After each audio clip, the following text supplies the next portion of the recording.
जी अस्सलाम वालेकुम। कैफेड आज के लेक्चर का आगाज़ करते हैं। Lecture number 3। आज के लेक्चर में हम चैप्टर 1 के नेक्स्ट लर्निंग ऑब्जेक्टिव की तरफ जाएंगे, लर्निंग ऑब्जेक्टिव 2। कल हमने कंसेप्ट स्टडी किया था जिसमें हमने स्टडी किया था origin of assurance services, audit services. Audit services का स्टार्ट कहाँ से हुआ, फिर उसके बाद हमने स्टडी किया था रिलेशनशिप शेयर होल्डर्स और डायरेक्टर्स के दरमियान में क्या है। इस रिलेशनशिप को हम 3 अल्फाज में एक्सप्लेन कर सकते हैं। वो अल्फाज कौन कौन से थे? स्टीवर्डशिप, एजेंट और accountability.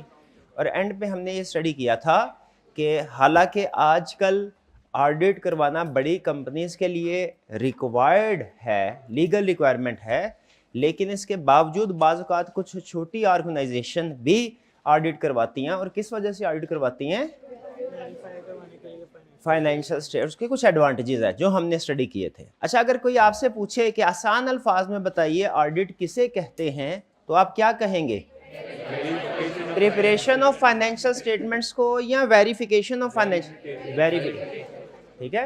Preparation of financial statements accounting service है और verification of financial statements audit service है, जिसे बाज़ औक़ात हम एश्योरेंस सर्विस भी कहते हैं, ठीक है। ये कुछ बेसिक कंसेप्ट्स थे जो कल हमने डिस्कस किए थे।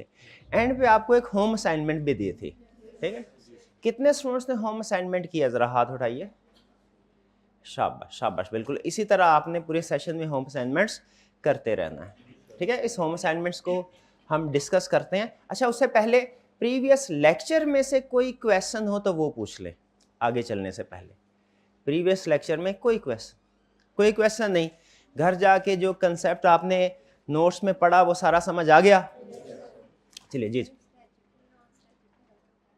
स्टैट्यूटरी और नॉन स्टैट्यूटरी का मतलब जो चीज़ रिक्वायर्ड बाय लॉ हो उसे कहते हैं स्टैट्यूटरी रिक्वायरमेंट, और जो चीज़ रिक्वायर्ड बाय लॉ ना हो उसे कहते हैं नॉन स्टैट्यूटरी रिक्वायरमेंट, या सम टाइम उसे वॉलंटरी एक्ट भी कहते हैं कि अपनी मर्जी से किया, लॉ ने रिक्वायर नहीं किया, अपनी मर्जी से किया, ठीक है। याद रखिएगा, जो स्टैट्यूटरी रिक्वायरमेंट्स होती है ना, लीगल रिक्वायरमेंट्स, वो हमने हर हाल में पूरी करनी है, चाहे हमें सही लगे या ना लगे। जैसे मुझे सही नहीं लगता, हर महीने जो मुझे सैलरी मिलती है ना उसमें टैक्स डिडक्ट हो जाता है, मुझे सही नहीं लगता, लेकिन क्या मुझे ये काम करना पड़ेगा, टैक्स अदा करना पड़ेगा? बिल्कुल करना पड़ेगा। क्यों? क्योंकि स्टैट्यूटरी रिक्वायरमेंट है, ठीक है जी। और कोई क्वेश्चन?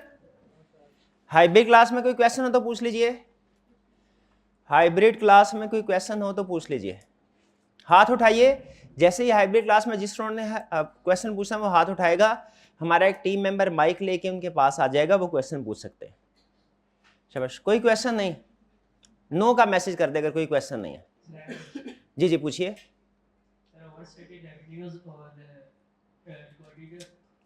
हाँ हाँ बिल्कुल बिल्कुल।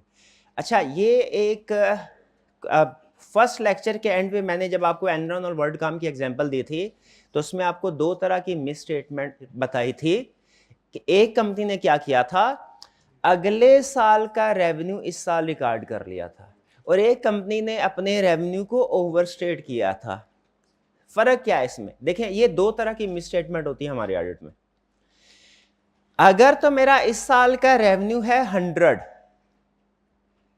ठीक है, और मैं अपना प्रॉफिट बढ़ाने के लिए फेक सेल रिकॉर्ड कर देता हूं, debtors debit sale credit, fake sale record कर दिया, तो इसे हम कहते हैं मैंने इस साल का रेवेन्यू ओवरस्टेट कर दिया।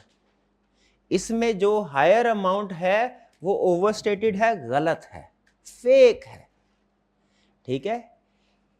ये भी गलत है।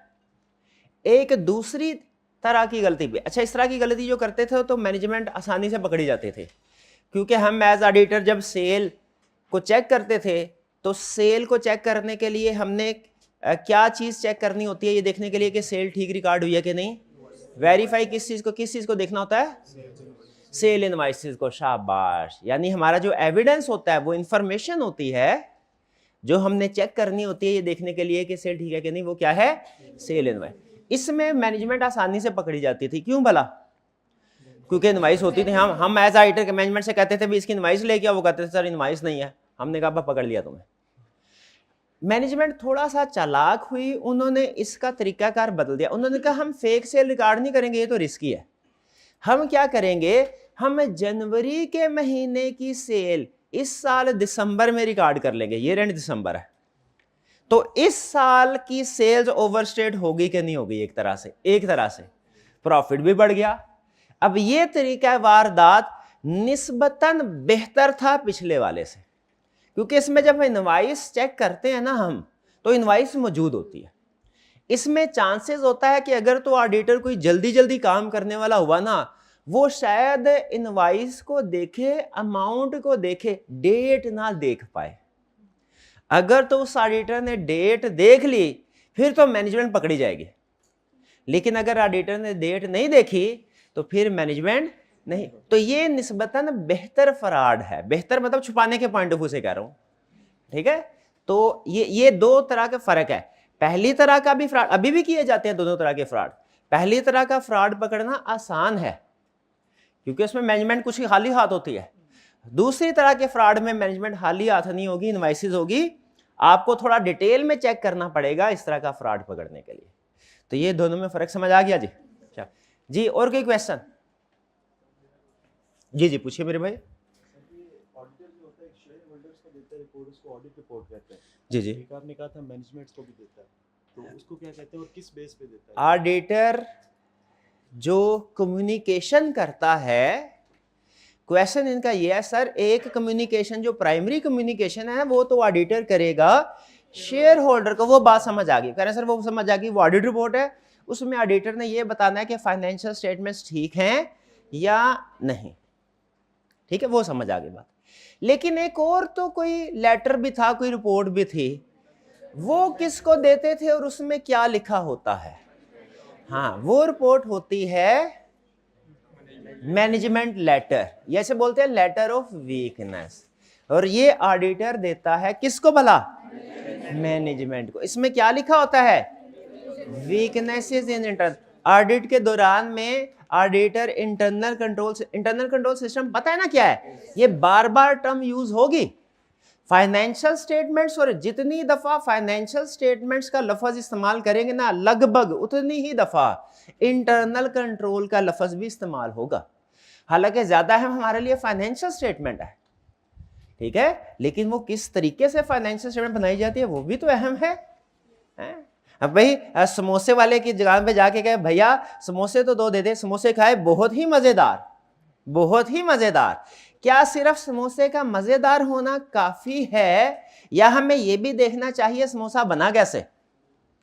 भाई सफाई के असूलों के मुताबिक बना के नहीं बना है, ठीक है जी भाईजान, देखना चाहिए ना, थोड़ा बहुत देख लेना चाहिए। तो वो जो समोसा इटसेल्फ क्या है? Financial statement. और समोसा जिस तरीके से बना, वो रूल्स पॉलिसीज क्या हैं? वो इंटरनल कंट्रोल। शेयर होल्डर्स को सिर्फ फाइनेंशियल स्टेटमेंट से, घर वाले जब मंगवाते हैं तो उन्हें सिर्फ इस समोसे से समोसा मजे का है कि नहीं है, लेकिन असूली तौर पे थोड़ा बहुत हमें यह भी तो देखना चाहिए कि किस तरीके से। तो ऑडिट में भी हमारा अल्टीमेट फोकस फाइनेंशियल स्टेटमेंट के ऊपर होगा। शेयर होल्डर्स को हमने फाइनेंशियल स्टेटमेंट्स के बारे में ही बताना है वो ठीक है कि नहीं, लेकिन हम ये काम करने के दौरान में, फाइनेंशियल स्टेटमेंट की वेरिफिकेशन के दौरान में, जो मैनेजमेंट के पॉलिसीज एंड प्रोसीजर्स हैं फाइनेंशियल स्टेटमेंट प्रिपेयर करने, सेल्स की ट्रांजैक्शन कैसे रिकॉर्ड करते हैं, परचेज की ट्रांजैक्शन कैसे रिकॉर्ड करते हैं, कोई रीचेकिंग करता है कि नहीं, वगैरह वगैरह, इसको इंटरनल कंट्रोल कहते हैं। और अगर हमें ये काम करते हुए कोई इंटरनल कंट्रोल में गड़बड़ या वीकनेस नजर आ जाए, तो हालांकि हमारी प्राइमरी रिस्पॉन्सिबिलिटी नहीं है, लेकिन एक अच्छा ऑडिटर होने के नाते हम वो मैनेजमेंट को बता देते हैं कि भैया तुम्हारी ड्यूटी है इंटरनल कंट्रोल, हमारी नहीं, लेकिन फिर भी बता देते हैं ताकि तुम इंप्रूव कर लो। क्लियर हुई ये बात? इंटरनल कंट्रोल सिस्टम क्या होता है? फाइनेंशियल स्टेटमेंट्स और इंटरनल कंट्रोल सिस्टम, इन दोनों में फर्क रखना है। इंटरनल कंट्रोल प्रोसेस है, फाइनेंशियल स्टेटमेंट उसका आउटकम है।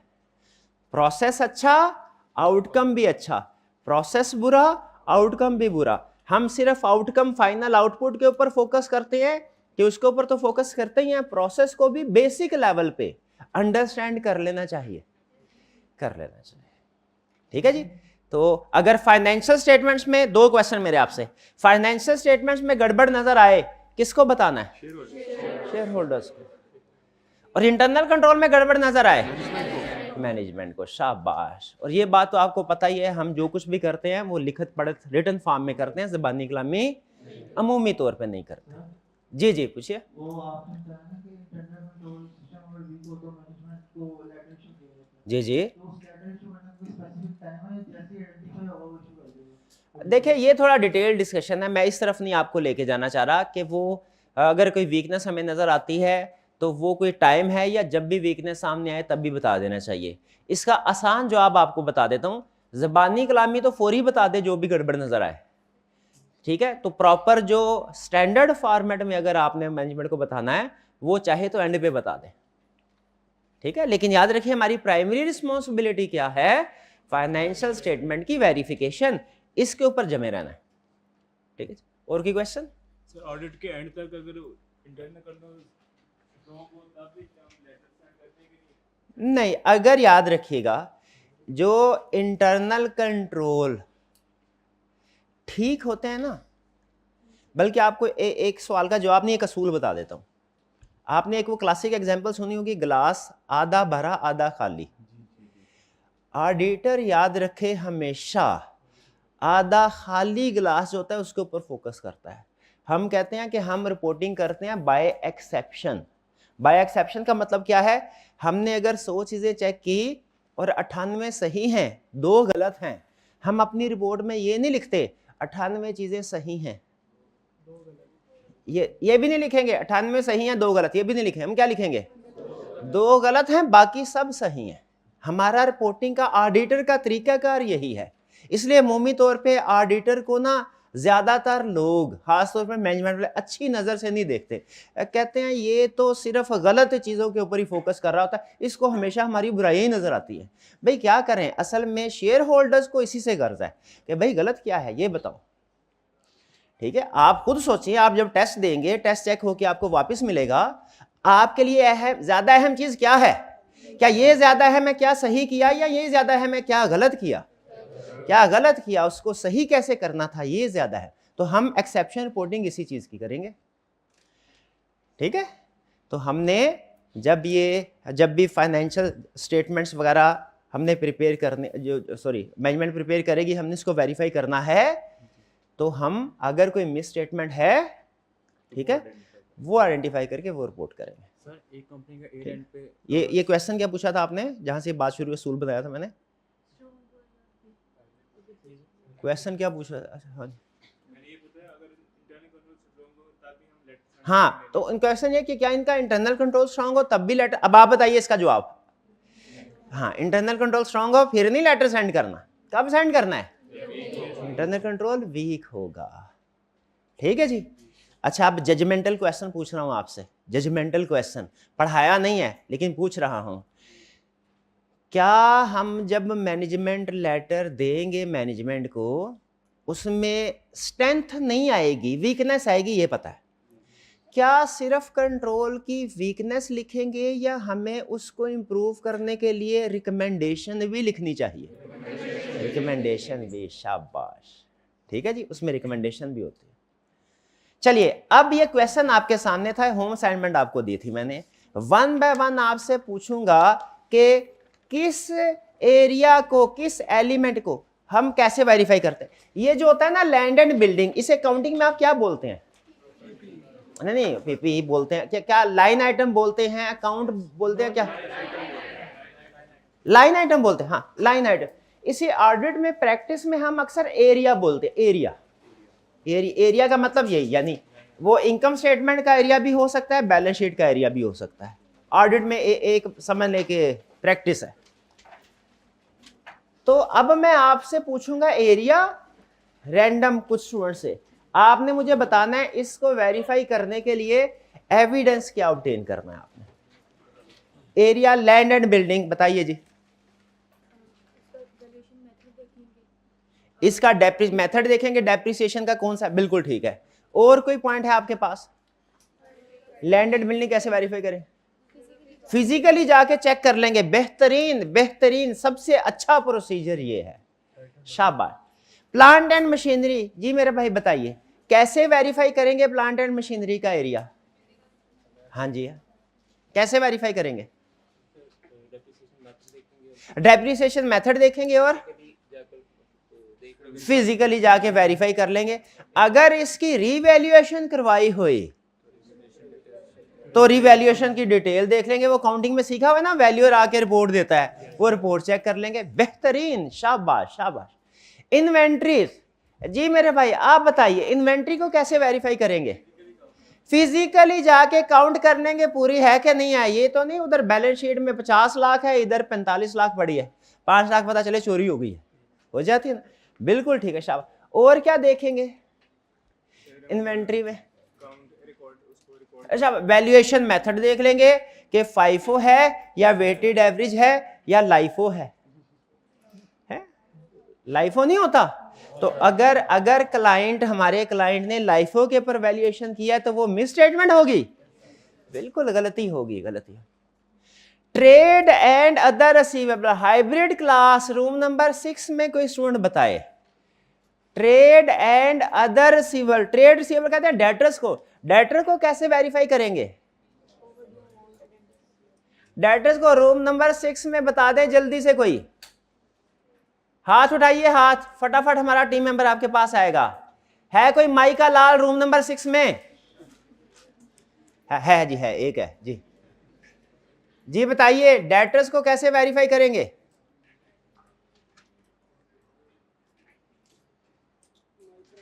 डेटर्स को कैसे?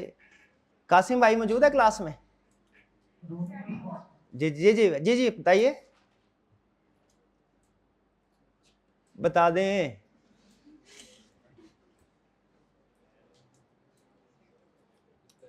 जी ये पास कीजिएगा, लेक्चर पास कीजिएगा जी। तो अब बताइए रूम नंबर 6 में फिर से डेटर्स के एरिया में कौन सा प्रोसीजर परफॉर्म करेंगे? शाबाश। रूम नंबर 6 में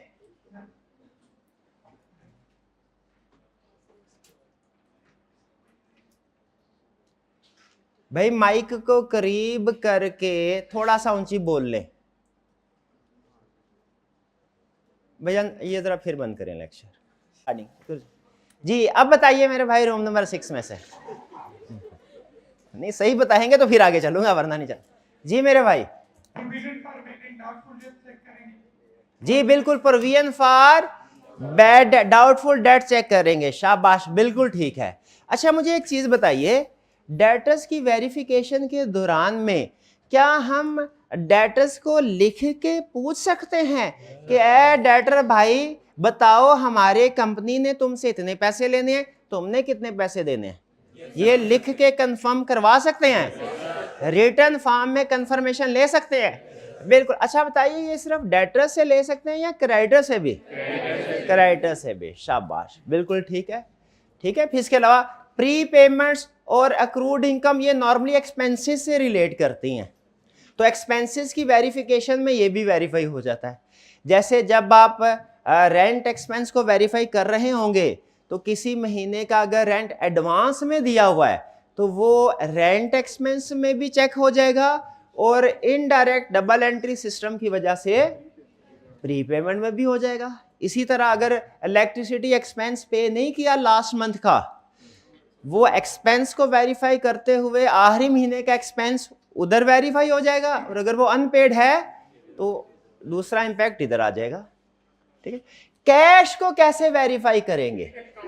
फिजिकली काउंट करके, बेहतरीन। बैंक को कैसे वेरीफाई करेंगे? बैंक रिकंसिलिएशन स्टेटमेंट से या बैंक स्टेटमेंट। अच्छा ये बैंक रिकंसिलिएशन स्टेटमेंट और बैंक स्टेटमेंट दो अलग डॉक्यूमेंट है, ये आपको पता है ना? रिकंसिलिएशन कंपनी के अंदर अकाउंटेंट खुद बनाता है और बैंक स्टेटमेंट बैंक वाले भेजते हैं, शाबाश जी। इसके बाद फिर है जी कैपिटल। कैपिटल को हम कंपनी का जो मेमोरेंडम और आर्टिकल्स वगैरह लीगल डॉक्यूमेंट होते हैं उससे वेरीफाई कर लेते हैं। Long term loan, loan agreement, शाबाश, सबसे अच्छा प्रोसीजर बता दिया आपने कि हम लोन एग्रीमेंट चेक करेंगे, ठीक है, कि कितना लोन लिया था। अच्छा, और अगर कुछ हिस्सा लोन का रीपे कर दिया है, वो कैसे चेक करेंगे?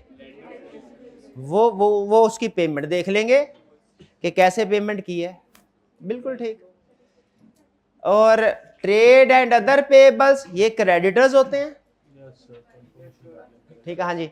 शॉर्ट टर्म बोरिंग, ये भी शॉर्ट टर्म बोरिंग्स भी बैंक ओवरड्राफ्ट, बैंक लोन ही की तरह होते हैं। जो बैंक लोन यानी ये ऊपर जो लॉन्ग टर्म लोन है ना, इसके प्रोसीजर और ये जो short term borrowing bank overdraft है, इसके प्रोसीजर ज्यादातर मिलते जुलते होते हैं, क्योंकि दोनों की नेचर बैंक लोन ही है। फर्क सिर्फ यह है कि एक लोन आपने 6 महीने के लिए लिया है, एक लोन शायद आपने 3-4 साल के लिया हो के लिए लिया। क्लियर? तो अब आपको समझ आ गई कि हमारे साथ ये सिंपल फाइनेंशियल स्टेटमेंट है, ठीक है। जैसे पीआरसी में बेसिक अकाउंटिंग में आपको पहले ये फाइनेंशियल स्टेटमेंट बेसिक लेवल पे सिखाई, उसी तरह ऑडिट में भी पहले बेसिक लेवल पे आपको इसी फाइनेंशियल स्टेटमेंट्स का ऑडिट करना सिखा। अब जाहिर है जैसे जैसे आस्ता जाएंगे, काउंटिंग खुलती गई थी, तो उसी तरह ऑडिट भी आगे खुलता जाएगा, नए नए कंसेप्ट आते जाएंगे। यहाँ तक क्लियर?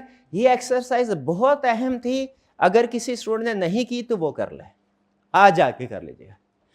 क्लियर जी? अच्छा चलिए ठीक है। अच्छा, मैंने आपके साथ ये बात शेयर की थी कि आपके साथ कुछ प्रीमियम रिसोर्सेज भी शेयर करना है। आज की क्लास में 1 नहीं 2 नहीं 3 प्रीमियम रिसोर्सेज इंट्रोड्यूस करवाने लगा हूं आपके साथ, ठीक है, ताकि आपको पता चल जाए अगले सेशन में हमने इनको किस तरीके से यूज करना है। पहला प्रीमियम रिसोर्स जो है वो है जनरेटिव एआई। साथ साथ ना मैं आपको कोई समझिए कि एआई का छोटा मोटा कोर्स भी कराता रहूंगा ऑडिट के साथ, ठीक है, फ्री में, वो भी फ्री में, फीस थोड़ी दी आपने। जो प्रीमियम रिसोर्स आज की क्लास में प्रीमियम रिसोर्स नंबर 1 है, वो है एआई, आर्टिफिशियल इंटेलिजेंस। कंसेप्ट बहुत पुराना है, जो एआई नई चीज नहीं है, जनरेटिव एआई नई चीज है। चैट जीपीटी जो है ना, इसको हम बोलते हैं generative AI. Generative AI, generative AI क्या है? ऐसी आर्टिफिशियल इंटेलिजेंस जो कुछ ना कुछ जनरेट कर रही होगी, कुछ ना कुछ जनरेट कर रही होगी, वो जनरेटिव एआई है, ठीक है। अब जैसे फॉर एग्जांपल मैं भाईजान से कहूं, भाईजान ऐसा कीजिए, जाके मेरे फैकल्टी रूम में से रेड कलर का पेन ले आइए। ये क्या करेंगे? पहले फैकल्टी रूम सर्च करेंगे, फिर फैकल्टी रूम में जाके पेन सर्च करेंगे और लाके मुझे देंगे, ठीक। पहले हमें जब कोई इंफॉर्मेशन नेट पे सर्च करनी होती, ढूंढनी होती थी ना, वो हम Google search engine, Google Yahoo पे जाके ढूंढा करते थे, वो होती है सर्च, वो अलग चीज है। जनरेटिव एआई क्या है? मैं भाईजान से कहूं, भाईजान मुझे रेड कलर का पेन दे दीजिए कोई, ठीक है, रेड कलर का पेन दे दीजिए। ये कैसा चिकाला का डुम डुम, रेड कलर का पेन क्रिएट हो गया, रेड कलर का पेन क्रिएट हो गया, ठीक है। मैंने कहा अच्छा ये अभी इतना ये बहुत बड़ा पेन है, जरा छोटा स्मार्ट किस्म का पेन ले लीजिए और इसमें थोड़ा डिजाइनिंग भी होनी चाहिए, इसके ऊपर मेरा नाम भी लिखा हो। मैंने कहा अच्छा सर अभी लीजिए, चिकाला का डुम डुम, ठक, उसके ऊपर एक पेन क्रिएट हो गया। अब बता, ये है जनरेट हुआ, generate, creative AI, generative AI. अब मुझे बताइए, सर्च इंजन से काम करना बेहतर है कि जनरेटिव एआई से? सर्च इंजन में आप सिर्फ वही चीज ढूंढ सकते हैं जो दुनिया में मौजूद है। जनरेटिव एआई में आप वो चीज भी क्रिएट कर सकते हैं जो दुनिया में कहीं मौजूद नहीं है। इसीलिए अक्सर यूनिवर्सिटी कॉलेजेस में जनरेटिव एआई को डिस्करेज किया जाता है, क्योंकि पहले जब स्टूडेंट्स कॉपी पेस्ट करते थे, नकल लगाते थे ना, पकड़े जाते थे, ये तो उस वेबसाइट के ऊपर लिखा हुआ है, कॉपी पेस्ट कर दिया। अब जब जनरेटिव एआई से सर्च करते तो खुद क्रिएट किया होता है, वो कहीं पे एग्जिस्ट नहीं कर रहा होता, तो वो नकल लगाने वाले पकड़े नहीं जाते, ठीक है। लेकिन हम प्रोफेशनल स्टूडेंट हैं, ठीक है, हमारे लिए जनरेटिव एआई बिल्कुल यूज कर सकते हैं, हम इसमें कोई कबाहत नहीं है। शुरू शुरू में आपको शायद पता नहीं होगा, जब कैलकुलेटर इजाद हुआ था ना, कैलकुलेटर को के इस्तेमाल को भी अपोज करने वाले बहुत से लोग थे। बहुत से स्कूल कॉलेजेस ने ये कहा था कैलकुलेटर का इस्तेमाल नहीं होना, बल्कि अनफॉर्चुनेटली अभी भी हम पत्थर के ज़माने में रह रहे हैं। कुछ अगर आप देखें कुछ स्कूल लेवल पे कुछ जगहों पे वो बच्चे को कैलकुलेटर इस्तेमाल करने नहीं देते, वो बिला वजह वो स्टडीज़ को मुश्किल बना देते। बहरहाल तो जनरेटिव एआई की नेचर समझ आ गई। अब जनरेटिव एआई में आपको डिफरेंट ऑप्शंस मिलेंगे। चैट जीपीटी मिलेगा, जेमिनाई मिलेगा, को पायलट मिलेगा। को पायलट जेमिनाई यूज नहीं करना, क्या यूज करना है? Chat GPT. ठीक है, कितने स्टूडेंट्स ने अपने लैपटॉप या मोबाइल पे चैट जीपीटी अकाउंट बना लिया हुआ है? शाबाश, बिल्कुल ठीक है। अब सुनिए, ये जो भाईजान को मैं कहता हूं पेन लेके आओ, कभी कहता रेड पेन लेके आओ, कभी ब्लू पेन लेके आओ, ये जो मैं इनको इंस्ट्रक्शन देता हूं ना, इंस्ट्रक्शन, इसको जनरेटिव एआई की लैंग्वेज में कहते हैं प्रॉम्प्ट। ठीक है, ये जो जनरेटिव एआई है ना, ये एज ऑन टुडे 4 तरह के कंटेंट को जनरेट कर सकता है। 4 तरह। एक टेक्स्ट, सिर्फ ABC लिखा होगा कुछ जैसे ऐसे लिखते हैं ना वो। एक इमेज, पिक्चर्स वगैरह, कुछ भी इमेज कर ले, डायनासोर उड़ रहा है, उन्हें क्या ड्रा करे, वो ड्रा करके दे देगा। फिर इसके बाद साउंड, वॉइस, इवन ये चले हाँ छोड़े, और इवन वीडियो भी इन प्रोसेस है, इस पे ज़्यादा इतनी डेवलपमेंट नहीं हो रही है। ये चीज़ें आप जनरेटिव एआई से जनरेट कर सकते हैं। जैसे ही अगले साल 6 महीने में टेक्नोलॉजी डेवलप हुई, फिल्म इंडस्ट्री सारी फारग हो जाएगी, मतलब सारे एक्टर फारग है। क्यों? क्योंकि वो वीडियो जो हैं वो जनरेटिव एआई से बनना शुरू हो जाएगी। सिंगर सारे फारग, क्यों? क्योंकि जो साउंड, जो गाने शाने हैं वो एआई से जनरेट होना शुरू हो जाएंगे। ठीक है, वगैरह वगैरह। ठीक है, हमने फोकस करना है इस कैफेट पे, सिर्फ जनरेटिव एआई में चैट जीपीटी को यूज करना है, और इसमें कौन सी टेक्नोलॉजी? सिर्फ टेक्स्ट जनरेशन को। ठीक है, लेकिन याद रखिए ये भाईजान मोटरसाइकिल चलाते हैं, ठीक है, 1 व्हीलिंग करते हैं, इतने एक्सपर्ट है ये भाईजान, ऐसे जैसे किक मारी गिर गए, और इन भाईजान ने किक मारी गिर गए, कहने लगे मोटरसाइकिल टेक्नोलॉजी ठीक नहीं है। ये मोटरसाइकिल का कसूर है? बताइए, मोटरसाइकिल का कसूर है कि ड्राइवर का? तो याद रखिए, अगर जनरेटिव एआई को कोई सही डिजायर्ड उसका रिजल्ट नहीं ले रहा, इसमें एआई का कसूर नहीं है। इसमें कसूर क्या है? उस पर्सन, वो यूजर जितना ज्यादा सीखेंगे उतना ज्यादा रिफाइन होगा काम। ठीक है, तो ये मैं चाहता हूं कि जो मैंने टाइम ज़ाया किया या मेरा टाइम लगा इसके ऊपर, जो खुआरी हुई, टकरे मारी मैंने, आप लोगों को उस फेज से ना गुजरना पड़े और आप इस चीज़ को सीख लें, और इंशाल्लाह ज़िंदगी के हर फेज में आपके ये काम आएगी चीज़ें। ठीक है जी, तो आपने करना क्या है, कोई भी इस तरह का क्वेश्चन आए, आपने ये तो मैंने एक तो हम कुछ पढ़ेंगे ना, अब देखिए आपकी मैंने जजमेंट क्रिएट करनी है, आपको मैंने इस काबिल बनाना है अनसीन क्वेश्चंस करने के काबिल हो, सिर्फ किताब की हद तक लिमिटेड ना हो आप, बल्कि प्रैक्टिकल भी चीज़ों को देखें, खुद से सोचें। किताब में अगर एक एग्जाम्पल है ना, तो आप 10 एग्जाम्पल और सीख के जाए। ठीक है, इससे आपकी प्रैक्टिस और एक्सपोजर बढ़ेगा। ठीक है, और इवन सम टाइम ऐसा होता है कि क्लास में बैठ के या एज स्टूडेंट आप अगर सही काम करें तो एक्सपोजर इतना बढ़ जाएगा कि कुछ प्रैक्टिशनर का शायद प्रैक्टिस में उतना एक्सपोजर ना हो।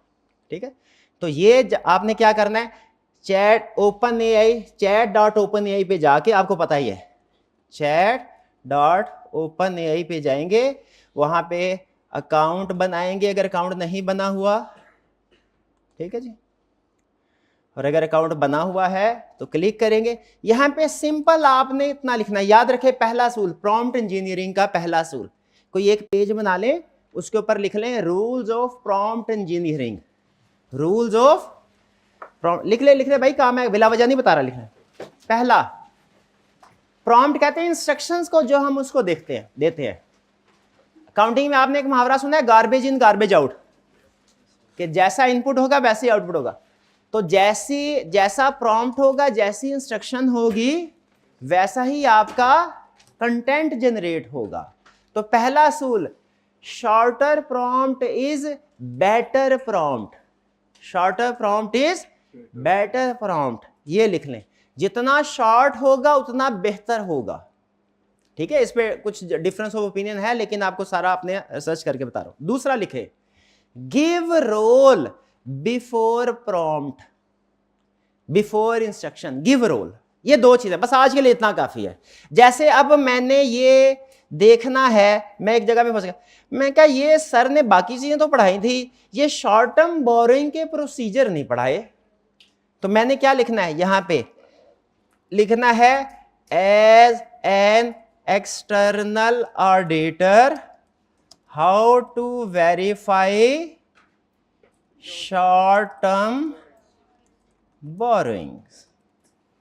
सिर्फ इतना। कुछ लोग होते हैं वो 3-3 4 बड़े बड़े पैराग्राफ बना रहे होते हैं, वो फेल है। नया मॉडल जो है ना, ये जीपीटी के डिफरेंट मॉडल्स हैं, जब आप ऊपर देखेंगे ना यहाँ पे डिफरेंट मॉडल्स हैं, 4o, O1 मिनी, ये प्री, अभी मोर मॉडल पुराने हैं, 4o, GPT-4, डिफरेंट मॉडल्स हैं। आपको मैं वो चीज़ें बताऊंगा जो फ्री मॉडल में काम आती हैं।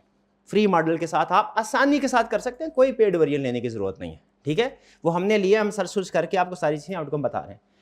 छोटा प्रॉम्प्ट है, और इसमें फिर आप देखें मैंने सिंपल उसको बताया, how to verify short term borrowing as an external auditor. ये क्या चीज है, रोल दिया। तीसरी चीज भी मेरा दिल कर रहा है, लिख ले, ग्रेडर 4, ग्रेडर 4, चौथी क्लास के बच्चे के लिए ये जो जनरेट करना है ना, ये इतना सिंपल होना चाहिए कि 4th क्लास का बच्चा भी इसको अंडरस्टैंड कर ले। ग्रेडर 4 का लफ्ज लाजमी होना चाहिए। ठीक है, आपको अजीब लग रहा होगा, लेकिन ग्रेडर, GRADER, ग्रेडर 4 दूसरा लिख लो, नंबर वाला यहाँ 4।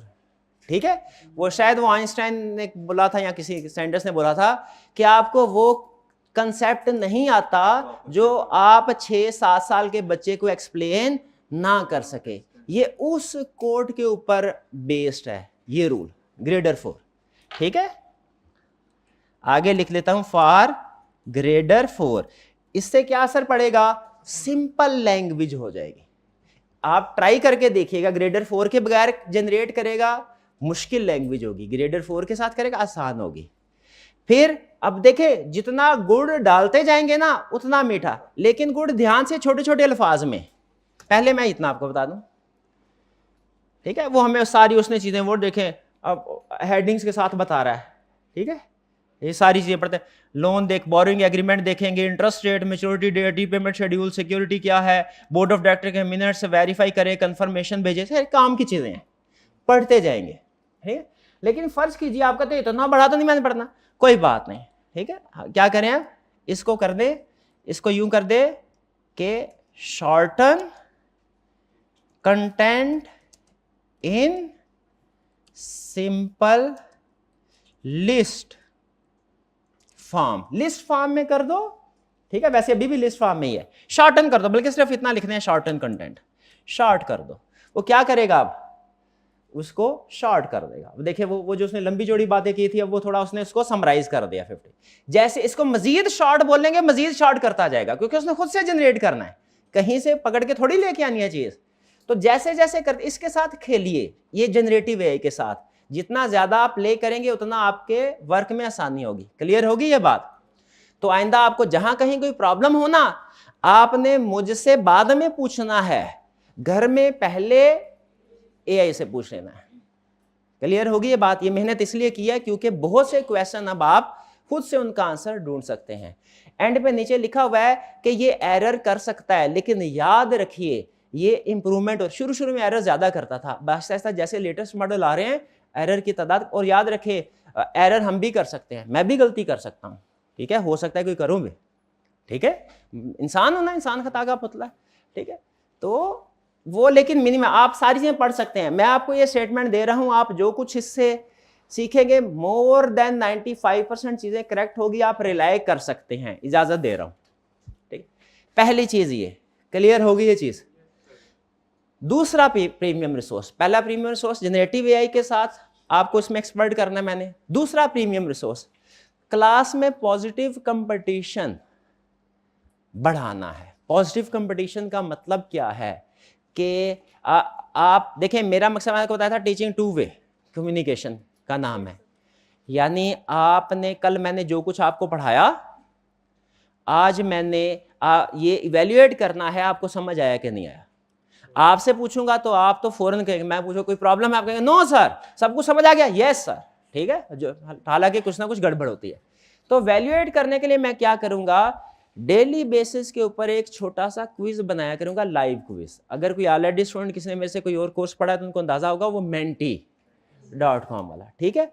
उसमें एक कंपटीशन क्लास में पॉजिटिव कंपटीशन क्रिएट होता है, ठीक है, थोड़ा सा प्राइज भी हम एंड पे डिस्ट्रीब्यूट करते हैं, ठीक है। तो दूसरा प्रीमियम रिसोर्स क्या है, मेंटी का, ठीक है।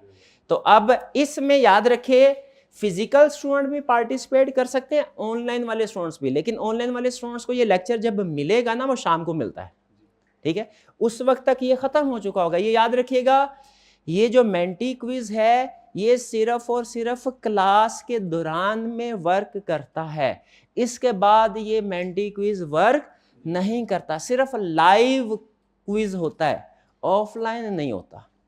तो हम क्या किया करेंगे, आज तो सिर्फ ये फिजिकल वाले स्टूडेंट के साथ होगा क्विज, ताकि आपको थोड़ा इंट्रोडक्शन करवाने हैं न्यू स्टूडेंट्स के साथ।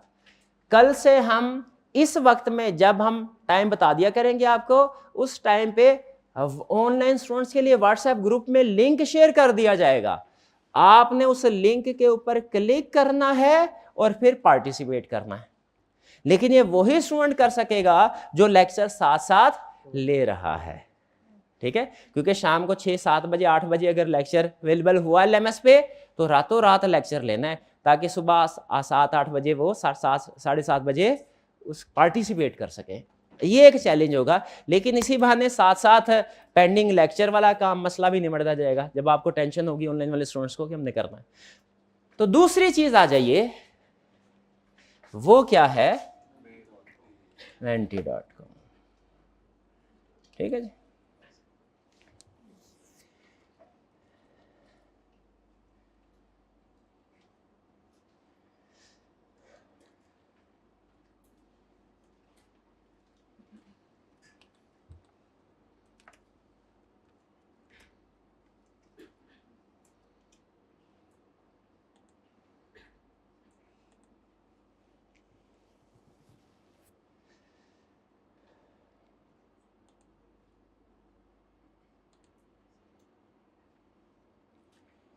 चलिए, कल के लिए भी थी लेकिन वो कल चले हैं यार, गुजर गया।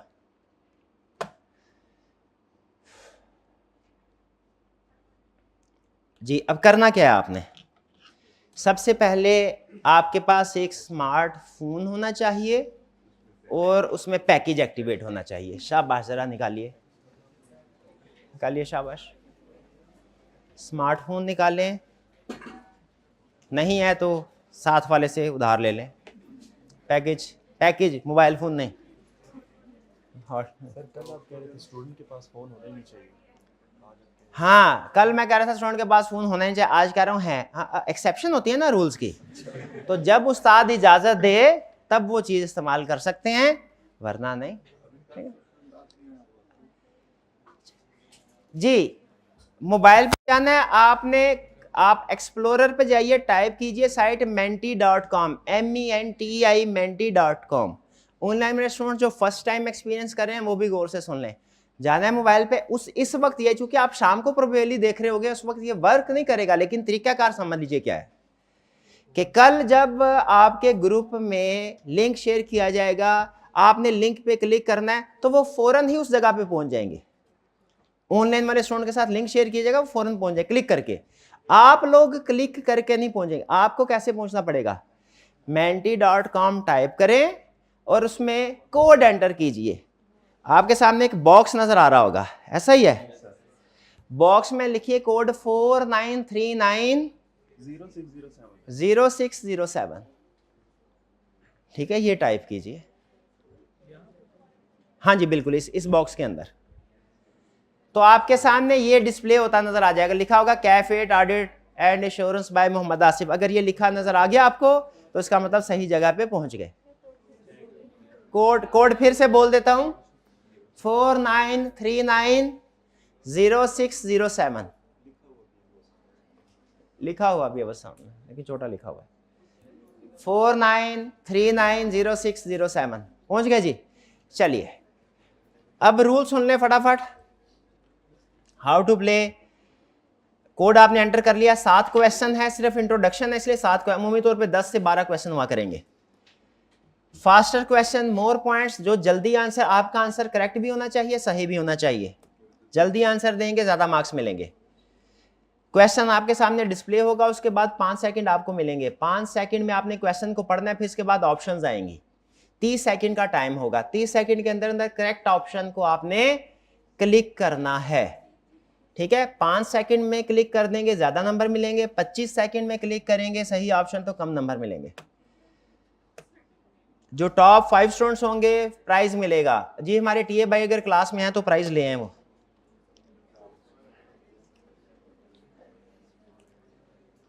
फटाफट पहुंचिए।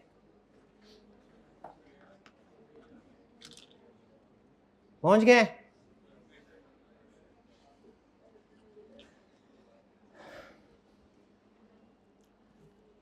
जी स्टार्ट करें क्विज। ये रहा पहला क्वेश्चन आपके सामने।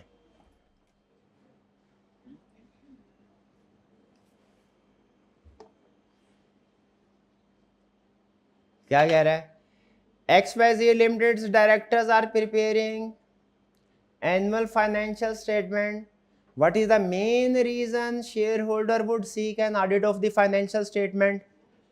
मेन रीजन क्या है? टू लोअर टैक्स नहीं, to ensure true and fair view. शाबाश। अब देखा, मुझे ये पता चल गया कि ये वाला कंसेप्ट मेरी क्लास में इतने स्टूडेंट्स को समझ आ गई है, सही कंसेप्ट आ गया है। कुछ स्टूडेंट्स को, थोड़े से स्टूडेंट ऐसे हैं जिन्हें अभी कुछ कंफ्यूजन है, तो इससे मुझे वैल्यूएशन मिलती जाएगी कि क्या जो मैंने आपको समझाया था एग्जाम लेवल पे आपने वो पिक कर लिया, उसको अप्लाई करने के काबिल हैं कि नहीं। ये जो Menti.com ये क्विज है ना, इसमें 2 आपकी बड़ी स्किल, आपको एहसास नहीं होता इसका, लेकिन प्रैक्टिस जैसे जैसे करते हैं 2 बड़ी स्किल आप में डेवलप होती है। नंबर 1, आपकी रीडिंग पावर इंक्रीज होती है, आपको पता भी नहीं चलता। 10-12 जब क्विज हो जाएंगे ऑटोमेटिकली आपकी रीडिंग पावर इंक्रीज हो जाएगी। और दूसरा, आप फैक्ट्स का फास्टर एनालिसिस करना सीखते हैं, क्विक एनालिसिस करना, क्विक डिसीजन मेकिंग। ये 2 चीजें, रीडिंग पावर इंप्रूव होती है, डिसीजन मेकिंग क्विक होती है इससे। लेकिन आहिस्ता आहिस्ता 1-2 क्विज में नहीं होगी, 10-15-20 के बाद। नेक्स्ट भैया क्लियर है ना? हाँ जी, आगे चलते हैं। क्वेश्चन 2, ये रहा क्वेश्चन 2 आपके सामने।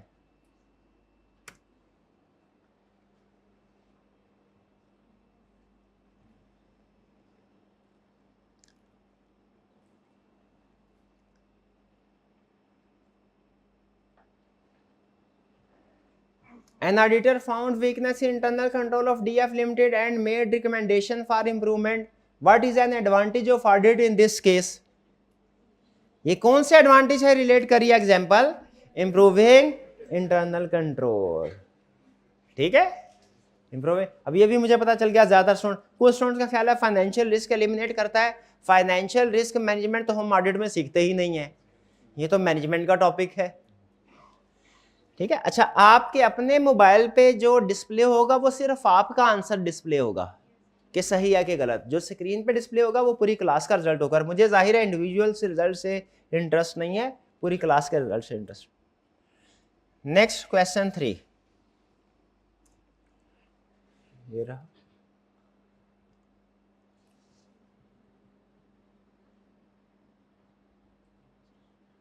अगर G Oppo limited is applying for a loan and the bank requires audited financial statements, why does bank request audited financials? किस लिए?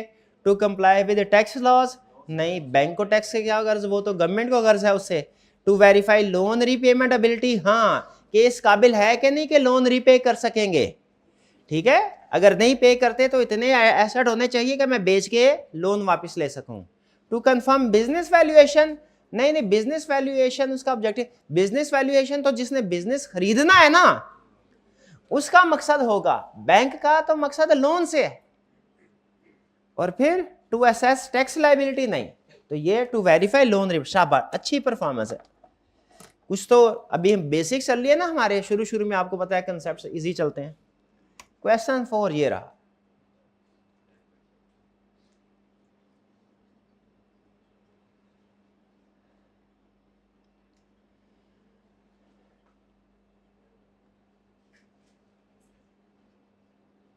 what is the core difference between roles of director and shareholder in giant stock companies? core difference क्या है? directors own the company and shareholder manage it. नहीं भाईजान, ये उलट है, जल्दी में गलत करके आए। shareholder own the company and directors manage it. ये करेक्ट। चलिए नेक्स्ट, तैयार है जी? ये लीजिए।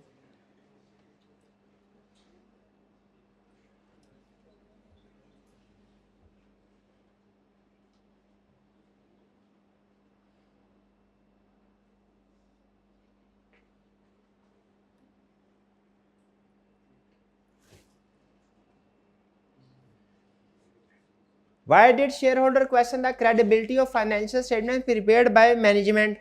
अच्छा, इन दोनों में कंपटीशन है। स्टेटमेंट्स फॉर फ्रीक्वेंटली फ्रॉडुलेंट, देखिए फ्रीक्वेंटली फ्रॉडुलेंट नहीं थी, मैंने आपको बताया था कि 100 में से मोर देन 90% स्टेटमेंट ठीक होती है, चंद एक में प्रॉब्लम होती है। तो असल रीजन क्या है? क्योंकि वो जो डायरेक्टर्स हैं, मैनेजर, फाइनेंशियल स्टेटमेंट बनाने वाले, वो फेवरेबल व्यू देते हैं, वो अपना जो उनका बेस्ट व्यू है, फेवरेबल व्यू।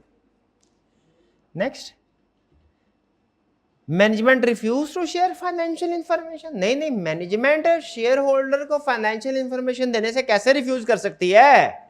वो तो शेयर होल्डर उन्हें उड़ा देंगे, कहेंगे भाईजान आप फारिग है, वो तो उनके एजेंट हैं, उनकी इंस्ट्रक्शंस के मुताबिक काम करना है। ये ऑप्शन भी गलत। नेक्स्ट, सेकंड लास्ट क्वेश्चन ये रहा,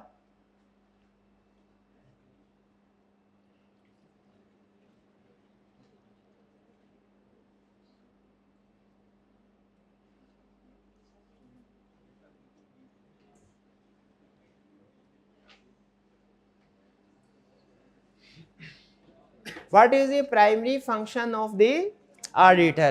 Preparing financial statements? नहीं, providing assurance by verifying financial statement.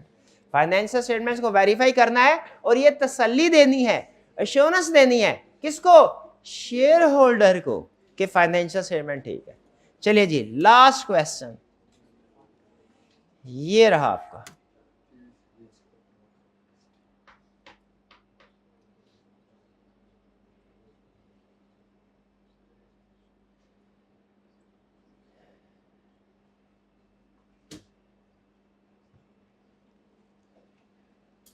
Which of the following is not an advantage?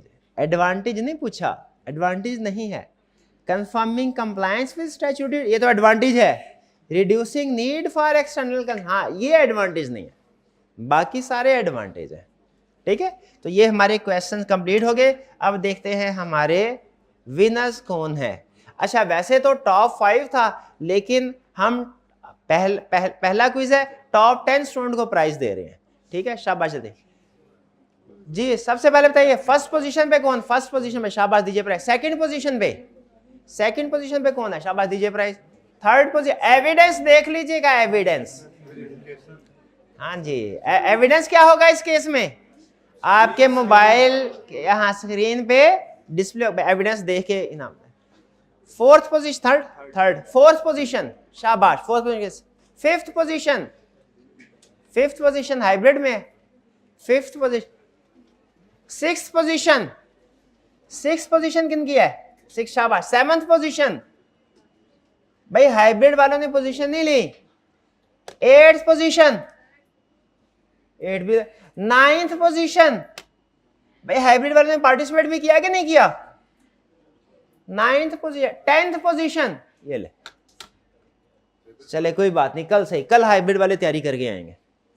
अच्छा, ये 2 पेमेंट सोर्सेज आपके साथ शेयर कर दिए।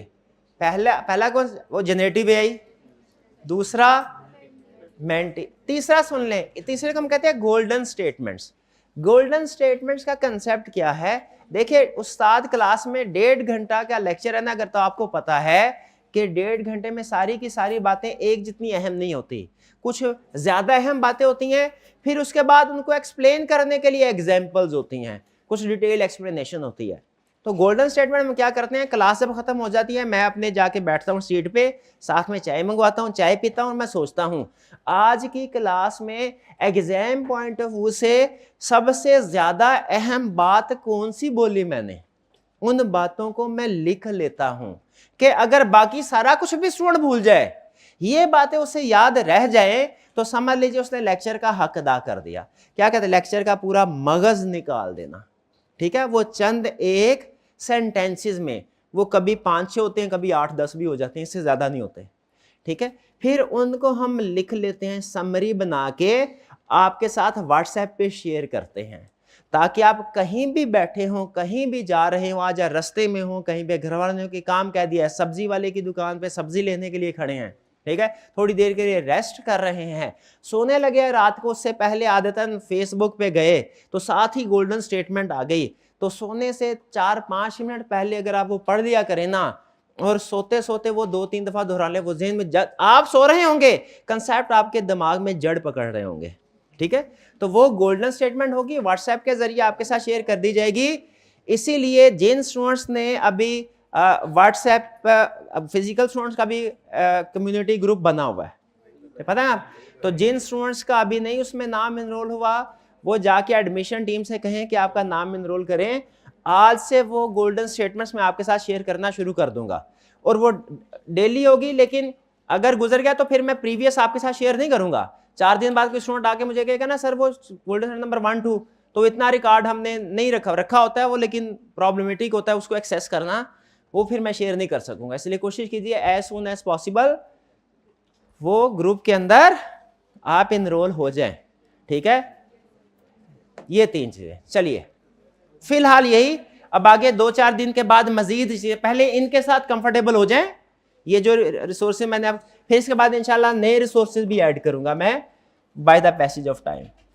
अब चलते हैं फ्रेश कंसेप्ट, नहीं आज ये जो अपने फ्रेश ही कंसेप्ट थे, सारे नई चीजें नहीं सीखी आपने।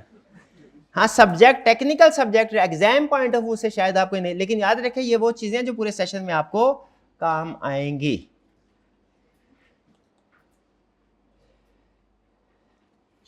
जी अच्छा, ये अब मैंने आपको होम असाइनमेंट दी थी, होम असाइनमेंट को डिस्कस भी करना चाहिए कि नहीं, कि होम असाइनमेंट दे दी, सोल्यूशन दे दिया, काफ़ी तो है? नहीं, काफ़ी नहीं है, क्योंकि कुछ चीज़ें ऐसी होती हैं जो कि क्लास में डिस्कशन होना ज़रूरी है। एक तो होम असाइनमेंट दी थी ना आपको, काउंटिंग से ऑडिट में शिफ्ट किया, 2 क्वेश्चन भी थे, याद है? तो ज़रा उन क्वेश्चन को डिस्कस करते हैं। पहला क्वेश्चन, अच्छा एक चीज ध्यान में रखिएगा, मकसद सॉल्यूशन बताना नहीं है आपको, क्वेश्चन का सॉल्यूशन क्या है ये नहीं, मकसद ये बताना है कि क्वेश्चन के अल्फाज से कैसे सॉल्यूशन बनता है।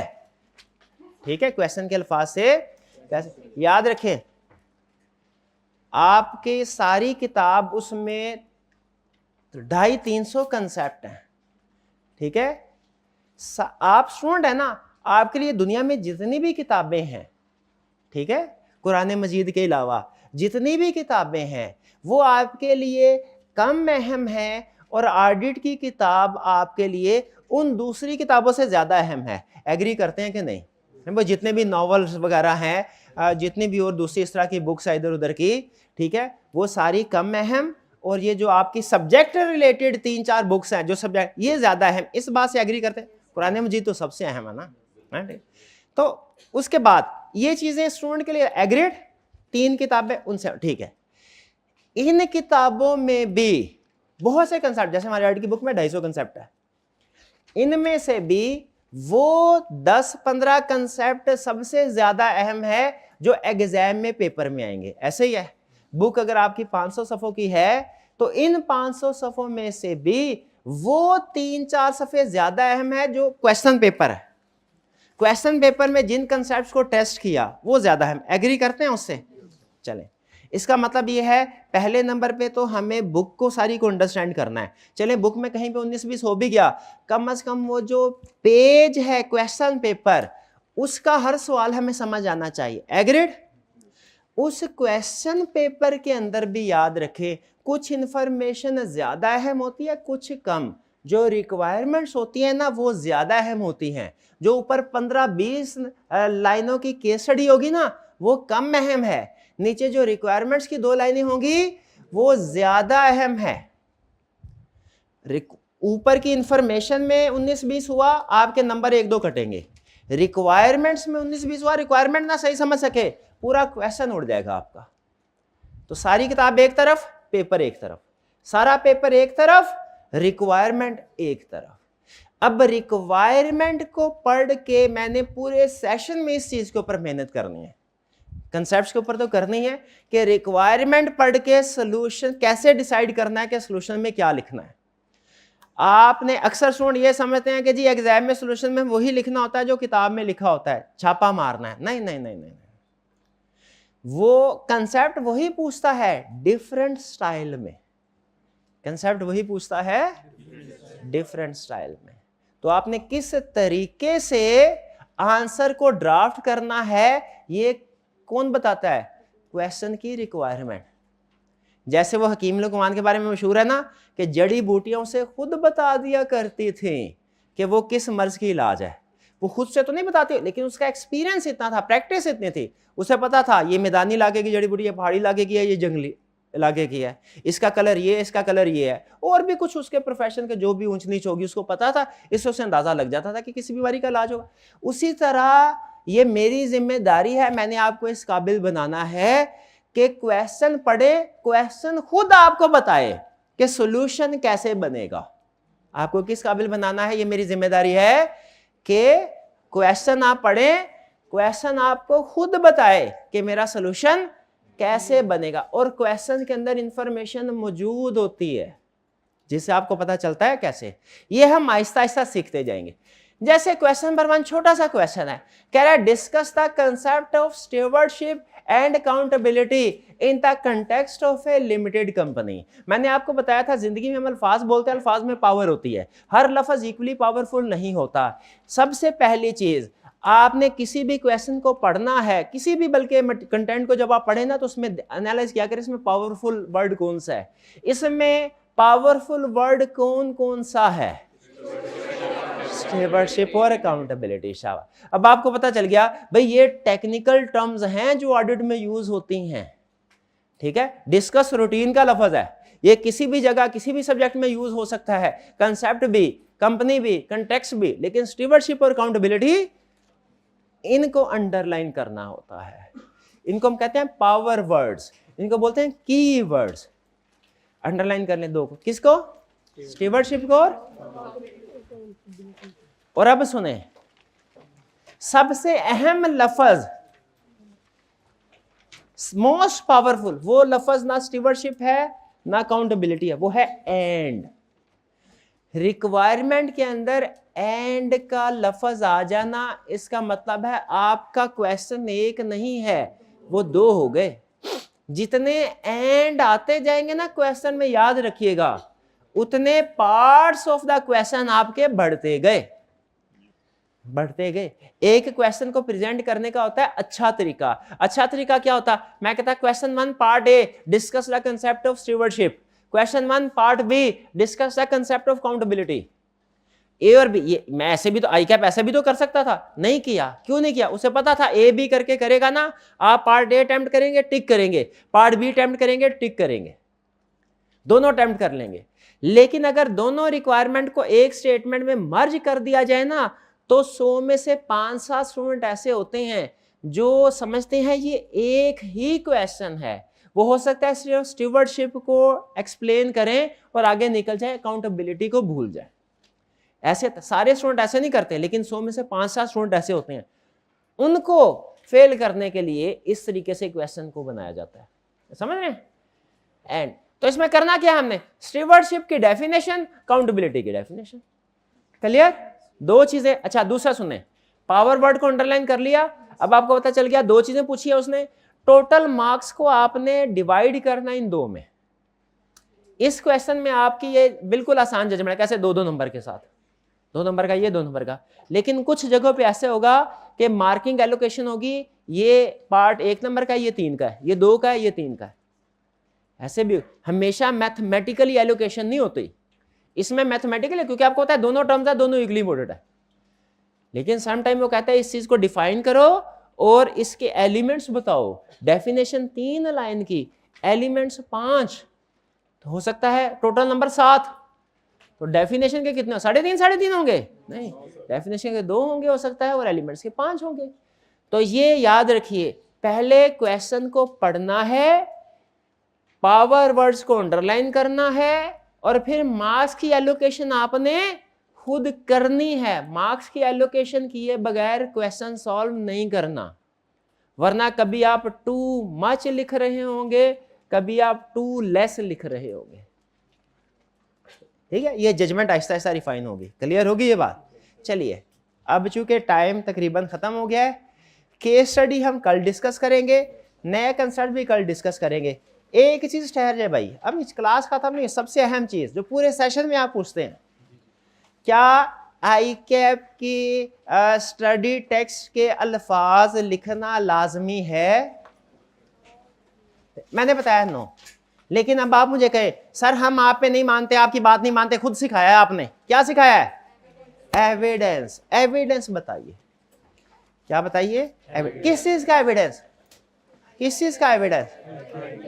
हाँ, ये भाईजान सुन ले, मैं इसलिए बता रहा हूं ताकि जब आप हॉस्टल में जाएंगे आपका बैचमेट आपसे बोलेगा भाई आई कैप की स्टडी टेक्स्ट पढ़ो, उससे वो अल्फाज नहीं लिखोगे तो फेल हो जाओगे।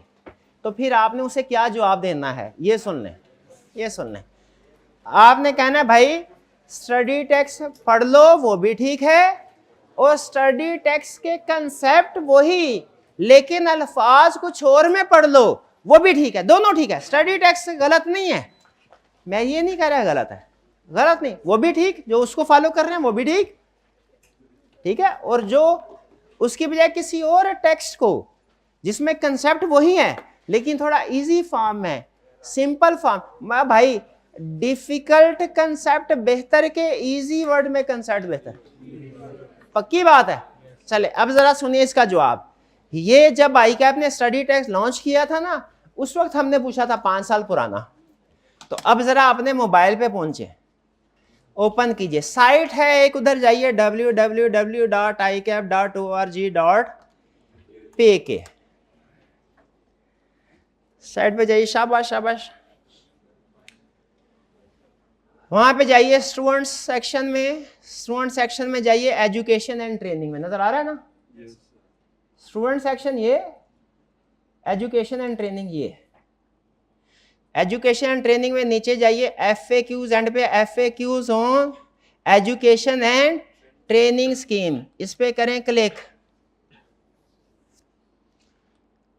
ठीक है, ये मैं इसलिए ताकि बार बार आप ना पूछें सर हमने सोल्यूशन किया है, कंसेप्ट सेम है, हमारा सोल्यूशन में अल्फाज कुछ हो रहा है, आपकी बुक के अल्फाज कुछ हो रहा है, हमारा सोल्यूशन के अल्फाज कंसेप्ट वही है, मिस स्टेटमेंट वही आइडेंटिफाई की है जो उसने बुक में की है, कंट्रोल वीकनेस हमने वही आइडेंटिफाई किया है जो उसने की है, अल्फाज फर्क हैं, आई कैप वाले अल्फाज नहीं है, तो क्या हमें नंबर मिलेगा कि नहीं मिलेगा? यही मसला है ना।